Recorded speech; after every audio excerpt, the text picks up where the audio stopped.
assalamu alaikum wa rahmatullahi ta'ala wa barakatuh bandirabe sehla bandira fulbe bandira futankobe yobe bimi e wima min kala don gondon kala no gonir don kala min calmini on sadi gondudo e needi e neware en neddagal e faidagal sikala ko jiro mon sehil mon so pulardo so gorko mo firlil samba jam jude walla bi ahmad tidiane sow ciagal salminde de juradon ko weltanade ne nyagana don Allah mojjere ko rewde do salmin don e tintindon e andindon e haalande mo wonde bandirabe fulbe yobe bimi e wimami tine ngande pame sen men sen Martha TV udditama Martha TV non so Abou Djibade wi toro le dam ja ko der diwan toro e belleldi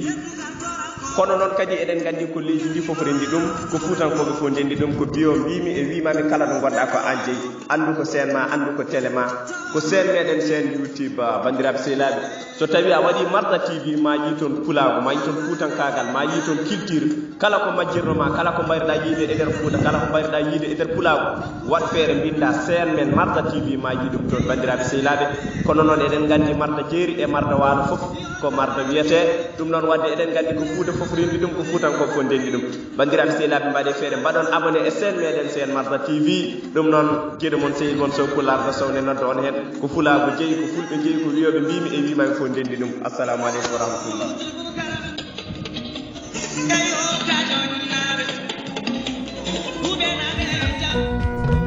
kanino wano ni de wano